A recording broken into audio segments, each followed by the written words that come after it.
A highly respected speaker in the Edmonton Muslim community was caught on camera at a publicly funded school calling homosexuality not permissible, comparing it to several diseases, including cancer and AIDS. He actually posted the clip on YouTube himself. The anti-gay comments were made to junior high students at a large private Edmonton Islamic school. The Alberta Liberals say they are furious and are calling on Alberta Education to pull the school's $4 million annual government funding. Is the school at fault for the guest speaker's message? Should it lose its funding? Now, the school argues the speaker was not a teacher, but a guest religious leader, and the message was his own.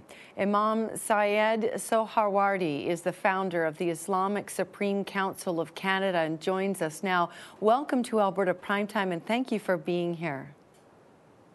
Thank you for having me, Jennifer. When you heard of this imam's message to nearly 100 teenagers at this publicly funded private school in Alberta, he called homosexuality non-permissible, compared it with diseases. What was your reaction? I disagree with him, the way he expressed himself and the venue he used to express his opinions.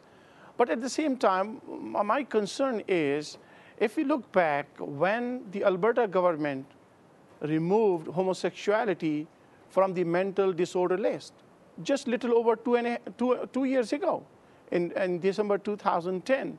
So Alberta government and all psychologists and psychiatrists in Alberta, their body had this whole thing in their guide that homosexuality is a disorder, and it was removed in 2010.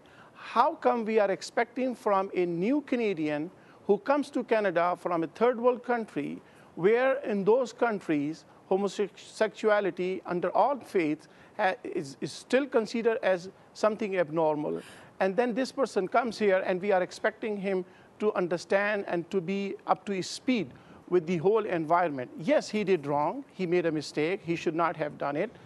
But at the same time, when a person of clergy, especially from the Islamic faith, made such wrong remarks, which is not good, but it becomes a media hype. We should understand this guy was new. He did not know the Canadian values. He did not understand the Canadian system. He made wrong remarks in front of a wrong audience, and we should all condemn it. But at the same time, it is not something that is should take so much attention because of a clergy person said this thing. So could you explain for me, is his sentiment, his comments, an accepted part of Islam? Islam does not condone homosexual activities. I do not condone homosexual activities. But at the same time, I do not hate homosexuals either, neither Islam. So we have to understand that disagreement should not be converted or expressed in such a way that it could be seen as hateful, as insulting, or as offensive. So in this yes, case, there could be some disagreements, but calling it disease, calling it cancer, that is definitely not acceptable, at least in Canadian society. In this case, the Islamic Academy is a private school, but it does receive $4 million in public funding from the Alberta government. Should the school, as the Liberals in Alberta are requesting, lose its provincial funding? Where do we manage culture, religion, beliefs in private schools that get public money? In a free society like Canada, people do have the right to express their opinions, but they have no right to express, to spread hate or incite hate towards anyone. The school, I don't speak for the school, but in my opinion, the school said very clearly, the management of the school said that this person does not belong to the school at all. He was a guest speaker. He expressed his personal opinions, not based upon the curriculum are not based upon the school policies. This was his personal opinion, and he was a guest speaker. He made a mistake, and the school should not be punished. The students should not be punished. And the liberal demand to remove the funding to the school, I think that is absolutely wrong. How should the school be held accountable then?